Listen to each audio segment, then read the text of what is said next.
Hello, I'm Barry Daniel, and this is the podcast of the Middle Way Society. Our aim is to encourage a universal approach to living a more integrated, ethical life, avoiding dogma or any appeal to authority.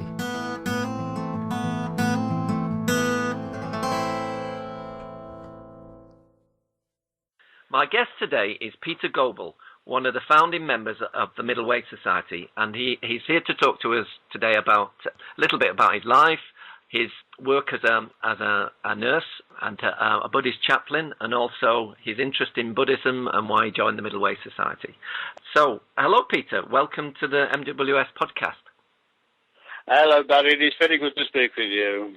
Okay, so now you spent many years working as a nurse, and you later became a psychiatric nurse. Could you start off by telling us a little bit about that? Yes, okay, Barry. Nursing was an impulsive choice of mine I made at the age of 18 in 1956 while I was still at school. And I first went to Hackney Hospital in London and trained as a general nurse, which is bandages and bedpans type of thing, and enjoyed that very much. Progressed a bit through the ranks by working in a tuberculosis sanatorium in Birmingham for a few years, then trained as a nurse teacher and went to Africa in 1970 I thought to further my career and to see a bit of the world outside. And what was that experience like? The African experience was very transformative, Barry. It was a real wake-up call to me because it really, going to Africa really jerked me out of the mindset, that I'd had. I'd grown up as a suburban boy in Birmingham. I'd gone to grammar school. I'd started a job, and I'd never been outside the country before. And going to Africa, as I say, it was a complete shock, a complete shake-up. And at first, I was sort of in a state of dazedness, but the African people that I worked with were very supportive of me, bearing in mind that I was in a sense a post-colonial intruder on their life and their doings. They were very extraordinarily charitable towards me, and I warmed to them. Anyway. But it was a completely transformative experience. I felt, in some senses, like a child who had to be re-educated and re-socialized into humanity, and that's what Africa did for me. It was a remarkable experience. And did it have an effect on your attitude towards nursing? Well, it did. It did, because first of all, the nursing role in Africa is very much more developed in a sense than it is in the United Kingdom. Doctors are in very short supply, and registered nurses have to take on a role which was very close to the work of a junior doctor. They have to do lots of techniques and perform lots of procedures that wouldn't normally be expected of nurses in the United Kingdom, and that again was a bit of a shock, to the system. Yeah. I was asked to do things, asked to deal with situations that I've never dealt with before, and it was, as I said, it was a great shock, but it was a very strengthening and a very liberating experience. Yeah. And then when you eventually came back to the UK, did you have a change of tack with nursing? Yes, really as a result of the experiences in Africa, realising what an enormously flexible thing the mind was, but also how rigid it can be. It reawakened my interest in psychiatry because very early in my at the end of my school career, I had a part-time job in a psychiatric hospital in Birmingham, and that had been very interesting. And my experiences, a little bit of experience in psychiatry, was reawakened by the experiences in Zambia. Also, they were looking for a psychiatric tutor in Zambia. They didn't have a psychiatric tutor. They wanted to train psychiatric nurses, so they suggested to me that if I trained as a psychiatric nurse, they might be able to give me a job in Zambia as a psychiatric tutor. So I went back to in early 1970s. Went back to England with my wife. And my new wife, actually, I'd married an African woman while I was away. So we came back together. I trained as a psychiatric nurse. She produced our first child, our first son, and then we went back to Africa. And I continued my career in Africa and working in psychiatry and helping to develop psychiatric nurse training across the country, and training of psychiatric medical assistants who are sort of barefoot psychiatrists. So that was, again, the most interesting, challenging, and developmentally powerful experience of working in mental health in Africa, learning more about African society, of being socialised into an African family too, having African in-laws and African brother-in-law and lots of sisters-in-law.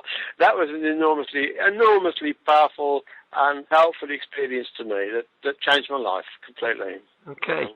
You've also mentioned to me in the past that the embodied physical aspects of nursing is very important to you too. Yes, it is. Nursing is a very practical.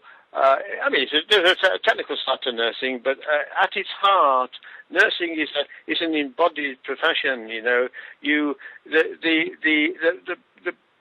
prime vehicle for the expression of nursing care is through one's own body. And one touches people, one holds people, one, of course, works on people's bodies with one's hands, sometimes using equipment, sometimes not. And you always as a main ingredient of the work that one does as a nurse is through this very privileged, intimate connection with other people, with their embodiment too. Yeah. And that's always been very important to me. You know, I am a practical person. I like practical contact with people. I like the experience of working with people, with my own body and with theirs. And that's even in psychiatric nursing, that's important. Primarily in psychiatric nursing, that's important to do. It's very much undervalued. But yeah, that's been a key ingredient in my work and an important dimension to my experience of my life and my experience of our shared world. Yeah. And did that embodied nature of your work have a connection with your interest in Buddhism? Yes, it did. It's hard to articulate this, Barry, because although meditation is to some extent seen as is a key, the key practices in Buddhism. One of the key practices in Buddhism is the practice of meditation. The embodied nature of meditation is sometimes subordinated to this idea that meditation is something about the mind, something about what we do with our heads, and that I've always found that a bit difficult to accept. This, in a sense, I think perhaps that may be a Western reinterpretation or misinterpretation of the teaching of the Buddha. But yes, it's that our embodied nature, the energetic dimension, the energetic substrate of our experience and what we are and who we are and what it's all about. That embodiment is so important to me, and it was answered in a sense, very directly, although very directly by Buddhism. Buddhism spoke to me. I understood Buddhism to be about that energy, the energy that thoughts are, the energy that sensations are, and our corporeal embodiment of energy. That's so greatly so important in nursing and in Buddhism. And was that a gradual thing? Your interest in Buddhism, was that around the same time you became a psychiatric nurse? I don't know. I've always been very discrepant, Barry. I've always been narky, I think, is a word you might use. I've always been a yes but man. I've always, although I'm profoundly conservative in some ways, I'm always questioning things. I'm always looking for alternative explanations for what's going on. Yeah. And I think that Buddhism does that, doesn't it? Buddhism's got that constant inquiry, the constant investigation into what's behind what we think is front, and that runs through psychiatry, it runs through nursing, it runs through Buddhism. You can see how the schools of skepticism and Buddhism interact in many ways, can't you? You can. But at that time, how did you deal with the more dogmatic or metaphysical aspects of Buddhism? Yeah, well, that's the thing is that I haven't wanted to. I haven't wanted, except here and there. I mean, I can't say that. I can't say that the metaphysical side of Buddhism doesn't have some appeal to me, but the way it's expressed, the way this is where the middle way. We'll come to that later on, but this is where the middle way helps. It's the metaphysical thing has been crystallized into a series of rigid, dogmatic, unchanging rituals, and that I can't abide by that. I can't go with that. I haven't wanted. To me, there's something fluid and moving and mysterious about our experience, and when it's pinned down and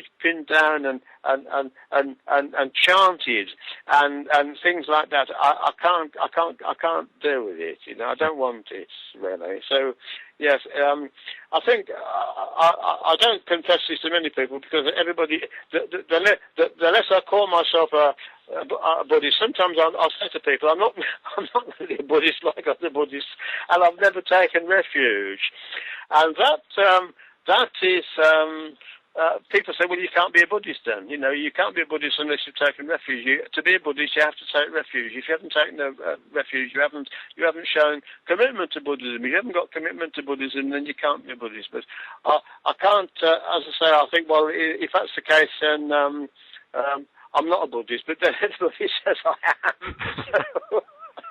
So if they say I am, I just say, oh, well, all right, then if you say so. But the metaphysics doesn't interest me. The metaphysics, in a sense, it doesn't interest me if it's dogma. Yeah. If it's dogma. If it's mystery, then yeah. I say you did become a Buddhist chaplain at some stage. I did, yes, and that was an offshoot of my interest in the welfare of psychiatric patients, because there's a lot in common between people with long-term mental illnesses, especially personality disorder and bipolar disorder and schizophrenia. These are long-term problems; they don't go away. Yeah. And a lot of prisoners, lots of people in prison. A lot of my patients ended up in prison, and an opportunity came for me to apply to become a Buddhist prison chaplain with Angulimala, the Buddhist prison chaplaincy organisation. Okay. And I applied on impulse, and I was accepted and assigned to 2 prisons in Essex. I told the abbot, the venerable Kemadama at that time, Venerable Kemadama Mahatera, and I told him, I said, I've never taken refuge. I can't remember what he called him, Your Highness or Bantu. And he was very gracious. I really thought he'd say, well, you have to get out of my monastery, but he didn't. He said, it's what happens in your heart that's important, Peter. He said, if your heart's there, he said, that's the important thing. I thought that was a wonderful thing. That really made me, that helped me to understand that, the traditions and the power, the value of the traditions but I became a prison chaplain, and I did that for about 5 or 6 years, Barry, in two prisons here in Essex, a women's prison and a bog standard prison in Chelmsford. I say bog standard because these are the sort of locality prisons. They have one in each major town and or city, and they're sort of the they're the sort of Sainsbury's and Tesco's of the prison world. They're very busy places. They're like in a sense, they're a bit like mainline railway stations. People come and people go, and like ships in the night. Awful places. But there you go. Was the chaplaincy, working in prisons, a worthwhile experience? Was a worthwhile experience, but it's a challenge to prison chaplaincy is a challenge because prisons are very difficult places to work in. The people are good-hearted, the staff are good-hearted, everybody's well-intentioned, the prisoners are good, but the prisons are not places where things get done. It's very difficult to have meaningful access to prisoners. In fact, almost everybody that works in prison says that they don't have meaningful access with prisoners. You have to make it up as you go along. You have to deal with the circumstances you find yourself in, and they're often very inimical to anything really meaningful. Especially any long-term commitment to anything meaningful is pretty well a dead duck. Prisoners are moved capriciously for security reasons. You come in prison one day and move to another prison the next. They don't know they're going. Nobody knows they're going until they've gone. You say, where's Joe Bloggs? Oh, he's gone. He's gone to so-and-so. He's gone to Winchester, or he's gone to somewhere else, and that's it. So long-term commitment is very, very difficult. Prisoners know this. They have to deal with it. They deal with it in their own way, and we have to deal with it in our own way. Yeah. It's a different culture, a different way of life, a different way of looking at the world. And are you still involved with the chaplaincy in some way today? Yes, I moved to hospital chaplaincy about 10 years ago. I was asked by the chaplain of a local hospital if I would go and advise him on Buddhist. He was trying to put together a handbook of how to manage people from different faiths other than Christianity. So I went along. I was friends with him. I liked him very much. We got on like a house on fire. And he asked me if I'd be interested in a chaplaincy job at the prison. So I did. I was inducted into the chaplaincy, and I served as a chaplain. In fact, I'm still a chaplain now. It's about 10 years I've been at that particular hospital, and I'm a chaplain at a local mental hospital, which is a secure unit near where I live, and at another local general hospital here in near Basildon. Yeah. And imagine your experience as a nurse dealing with people with, obviously there can be some very frightening situations in a hospital for a patient. Yeah. That you can bring that experience to bear with your chaplaincy work. You can, yes. Being a nurse helps because although it's a completely different role, obviously, and you have to sort of sit on my hands. I have my hands physically because you can't, as a chaplain, you're not encouraged to make physical contacts with patients, or if a person is plumping up, you can't do it. You know what I mean? You have to stand back in a sense. You have to, because leave that to the nurses, the doctors. But yes, knowing the hospital is very helpful. I don't feel I'm familiar with the hospital routine, and there are lots of do's and don'ts. And if you haven't worked in a hospital, you don't know the hospital well. There's lots of do's and don'ts that aren't written down. Lots of protocols, and a lot of unofficial things that you have to negotiate. your way around the hospital, lots of prickly feelings, all sorts of things. But being a nurse does help in that respect. It does. And I'm not daunted by the smells or the appearance of patients or by all the equipment and so on. No, I can manage that all right. I find it is helpful. I think some patients find chaplaincy helpful and supportive because some people don't. Some people don't want chaplains. They don't want anything to do with that. People are very vulnerable. You feel very exposed when you're in hospital, and although on the one hand you need support, I've known people who said things to chaplains, even to nurses, when they're afraid or when they're vulnerable, and they regret doing it. They regret it afterwards. They wish they'd kept it to themselves, or spoken to the nearest and dearest. So you have to be very careful. It's a very tricky area, and the idea that everybody's gagging for somebody to talk to about their deepest fears and their unresolved problems is a bit of an error in my book. Yeah. No, I agree. Okay, just moving on. What prompted you to join the Middle Way Society? Well, not having a sangha, not being a signed up Buddhist who goes to regular temple meetings and pujas and things like this. Although I was a member of the Buddhist Society, the Buddhist Hospice Trust for a long time, I needed access to other people. I needed the companionship, friendship, support, and guidance of other Buddhists. So I've done a lot online, various groups, and I joined the secular Buddhist organisation when it was set up a couple of years back by Ananta Chitta from Birmingham, and that was where I got to know about the Middle Way philosophy and through meeting up with Robert Ellis on the Secular Buddhist Society website. It's a pity really. The Secular Buddhist Society seems to be in the doldrums at the moment, and Robert Ellis and the Middle Way Society has got the wind in its sail, so I've jumped ship. I'm finding the Middle Way Society enormously resourceful.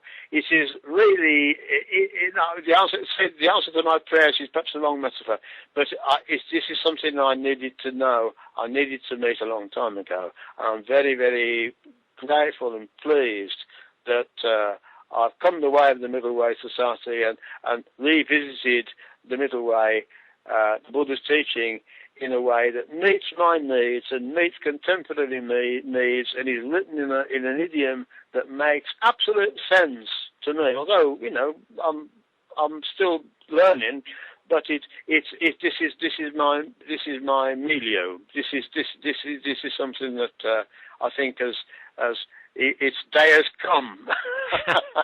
That's wonderful. What do you think about the? I mean, you're coming at it from a Buddhist experience, but what do you think about the universality of the Middle Way? That there are a lot of people that are interested in the society that have no connection with Buddhism. Well, I think that's right. That's important. I think that I think that Buddhism is Buddhism as it's expressed, as it's sold, as it's advertised to the West and in the West, and as it's developed in the West, is a blind alley. It's a blind alley. It's another ism. It's another lifestyle choice. I'm not disrespecting people who are sincere about it, but my experience of the various Buddhists and various sanghas is it's very superficial. There isn't a real engagement with the work that needs to be done, the work that we need to do. The Dharma, the teachings of the Buddha. Expressed to his generation, to his people in his time, in a way that they understood. But there's nothing around that meets our contemporary needs, but the Middle Way Society supplies it. How would you like to see the Middle Way Society develop? I don't have any agenda for it. I don't. There's just a sense of energy around it and in it and with it that is going to find expression. How it will find expression, I don't know. I would not want to put any boundaries around it. I wouldn't want to apply necessarily any titles to it, and I wouldn't want it to become. Exclusive in any sense. Yeah, I like that, Peter. Yeah, and I'm just going with it. I'm going with it. I'm letting it. I'm feeling it. I'm entering into it, and I'm feeling its reciprocal movement to me, with me, in me, and this is the way it should always feel for everybody. I think, Barry. Yeah. But if it does, it's great. That makes sense to me. Can you tell us about miggling? This came up with a bit of fun. I think you've got a finger in this. I think you've got a hand in miggling, yeah, because you're a funny man. You are. You're full of energy. You're full of joyous energy that comes out as in being funny and seeing the funny side of things, in tickling people's ribs, and I really love that. I think that's so important. And Buddhism is so po-faced. So much Western Buddhism is completely po-faced. People have always got downcast eyes. They're always bowing to each other and things like this.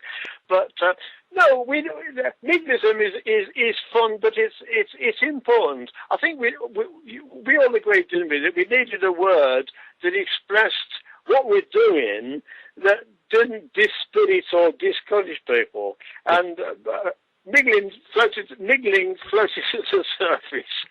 And we've got migglism, and we've got migglers, and we've got miggling this and miggling that. And I think that's forever. We don't want to go overboard about it. But it's nice sometimes to drop it in when it's like a bubble. When it pops up, it's a nice surprise. And I find I'll drop it into sentences here and there.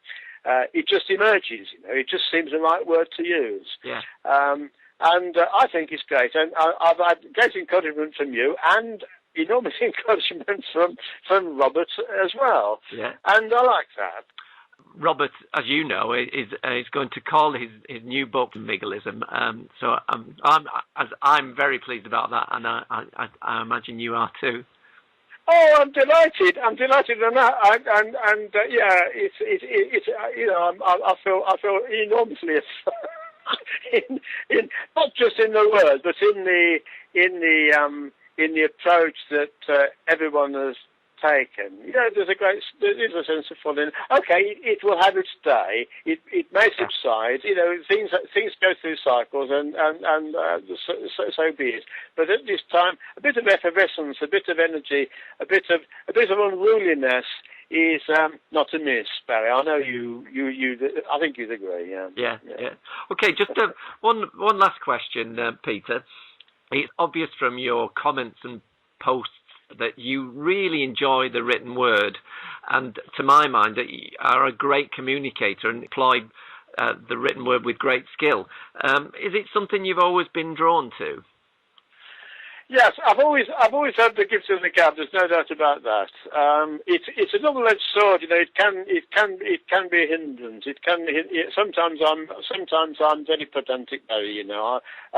I am over pedantic. I get carried away. What is it? The expression they used to use: "Strangled by the old school tie." And that's a danger.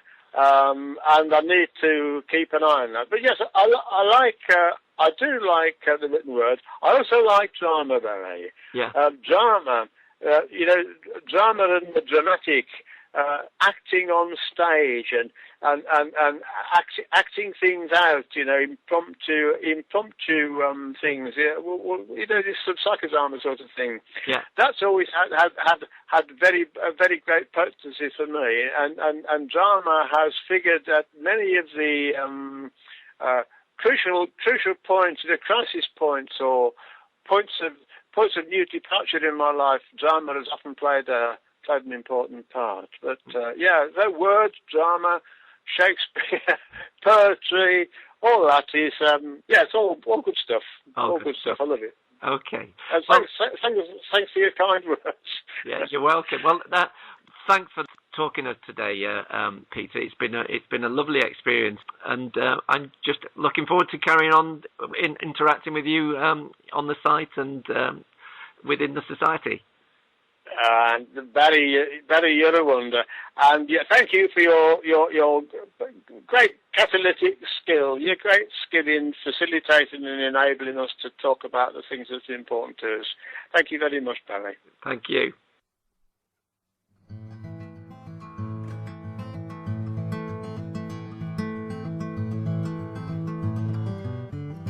You can find out more about Middle Way philosophy at www.middlewaysociety.org.